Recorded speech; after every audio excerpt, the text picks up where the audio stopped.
अब इन पौधों को ध्यान से देखिए।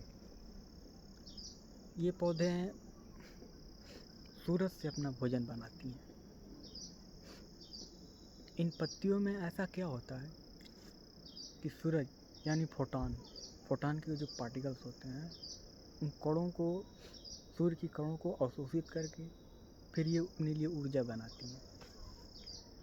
तो इन तकनीकी को ध्यान से देखने के बाद फिर सोलर ऊर्जा का विकास हुआ। मतलब एक रिसर्च से दूसरी रिसर्च पैदा हुई। अब मामला ये है कि जब सूरज से पेड़ अपनी ऊर्जा बना सकता है, ठीक है। अब पेड़ कैसे बनाता है? क्योंकि एक केमिकल्स पाया जाता है जिसे हम क्लोरोफिल कहते हैं। क्लोरोफिल से पेड़ अपनी ऊर्जा बनाता है पत्तियों के माध्यम से। और जो ऊर्जा होती है सूरज की किरणें, जिसे हम फोटॉन कहते हैं, वहाँ से आती हैं, फिर पेड़ अपना ऊर्जा बनाता है। अब एक और मामला है, क्या हम खुद का अपना फोटॉन बना सकते हैं? अब इसे बनाने के लिए हमें ये जो पार्टिकल्स होते हैं, पार्टिकल का मतलब एक छोटे से कण जिन्हें हम आँखों से नहीं देख सकते हैं, क्वांटम की दुनिया में उन्हें इलेक्ट्रॉन बीम के माध्यम से देखा जाता है, इलेक्ट्रॉन माइक्रोस्कोप। तो माइक्रोस्कोप से देखने से पता चलता है कि कण बहुत छोटे छोटे होते हैं जो इन सामान्य आँखों से नहीं देखा जा सकता है। इन्हीं को कहते हैं क्वांटम की दुनिया। अब मामला ये है कि जैसे कोई पानी का कण हो गया, जिसे हाइड्रोजन हो गया, क्योंकि ये आमतौर पे उपलब्ध है। पानी दो चीज़ों से मिलकर बना होता है, ऑक्सीजन और हाइड्रोजन।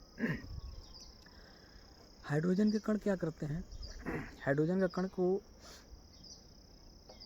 हाइड्रोन कोलाइडर जो होते हैं, एक बहुत बड़ी मशीन होती है जो एक्सेलरेटर होता है या फिर साइक्लोट्रॉन हो गया, इन सब चीज़ों में उन्हें बहुत तेज ऊर्जा के साथ टकराया जाता है, तोड़ा जाता है, तोड़ के देखा जाता है कि आखिर इनकी संरचना कैसे, इनका फॉर्मेशन क्या है। अब एक और सवाल है। सवाल ये है कि क्या हम अपना खुद का सन बना सकते हैं? हाँ, बना सकते हैं। बना भी है, चीन ने बना लिया, जर्मनी बना ही रहा है। चीन ने अभी हाल ही में कुछ सेकंड के लिए अपना एक जो आर्टिफिशियल सन है वो बनाया था। जो आर्टिफिशियल सन है उसी को कहते हैं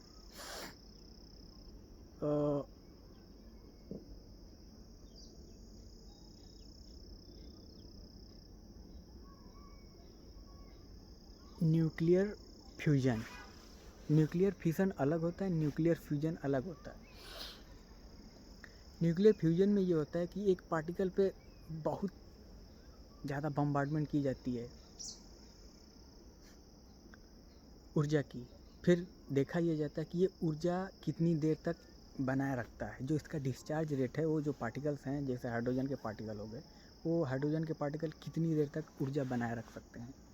तो जैसे मान लो कि ये पत्ती है, जैसे ये ये पार्टिकल मान लो हाइड्रोजन के पार्टिकल हो गए, हाइड्रोजन के पार्टिकल हो गए, इनको जलाया गया है, मतलब इसमें ऊष्मा दी गई, तो कितनी देर तक इसमें ऊर्जा बनी रही, ठीक, कितनी देर तक इसमें ऊर्जा बनी रही, जितनी देर तक इसमें ऊर्जा बनी रहेगी उसी को डिस्चार्ज रेट बोलते हैं, ठीक है। तो ये बार बार कोशिश इसलिए किया जाता है कि हम छोटे छोटे पार्टिकल्स को ऊष्मा डाल के ये देखना चाहते हैं कि एक आर्टिफिशियल सन बनाया जा सकते, आर्टिफिशियल सन से हम मैक्सिमम ऊर्जा बना सकें, कुल मिला के। इसलिए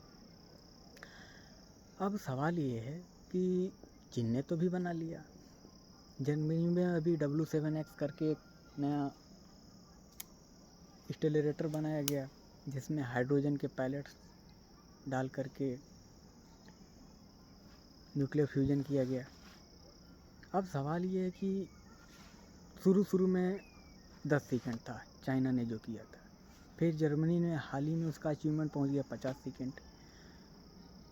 जिस दिन इन्होंने अपना आर्टिफिशियल सन बना लिया जो सुचारू रूप से काम करेगा, फिर तो हम हो गए गुलाम ना। हमारे पास जब बिजली की कमी थी, बिजली की प्रॉब्लम थी, तो फिर हमने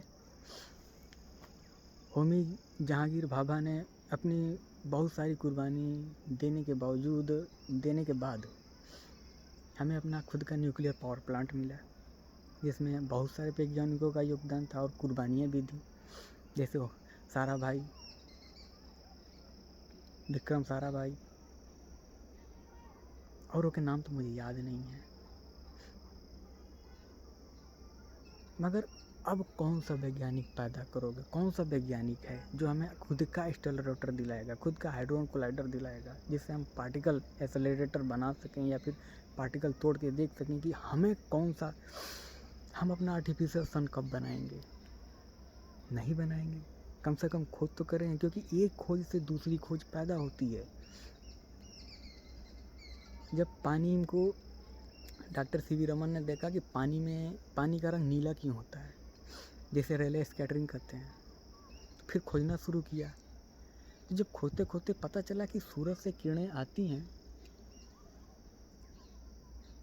तो सारी कण तो हाइड्रोजन के जो कण होते हैं ये अवशोषित कर लेते हैं सारे रंग को, सारे कलर को, मगर एक कलर रह जाता है जो ब्लू कलर, इसे सोख नहीं पाता है, अवशोषित नहीं कर पाता है। फिर वो क्या करता है, उसे फैला देता है पानी में, तो हमें ब्लू दिखाई देने लगती है। अब एक खोज से दूसरी खोज ये निकली कि जो एयरपोर्ट्स पे स्कैनिंग पानी थी, स्कैन किया जाता है, बैग को स्कैन किया जाता है, लगेज स्कैन किया जाता है, तो अब हमें बोतल खोलने की ज़रूरत नहीं पड़ती। हम स्कैन करके ही पता लगाते हैं कि बोतल में पानी है या फिर कोई केमिकल है बम बनाने के लिए या फिर कोई एसिड है।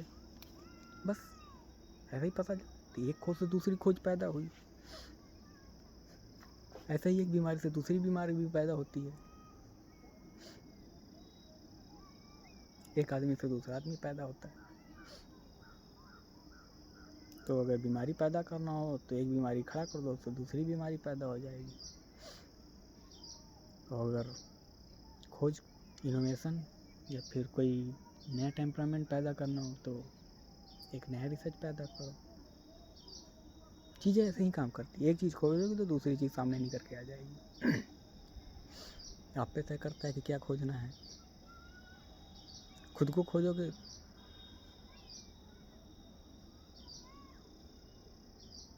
और भी चीज़ें काम करती हैं, कैसे काम करती हैं समझ में आएगी।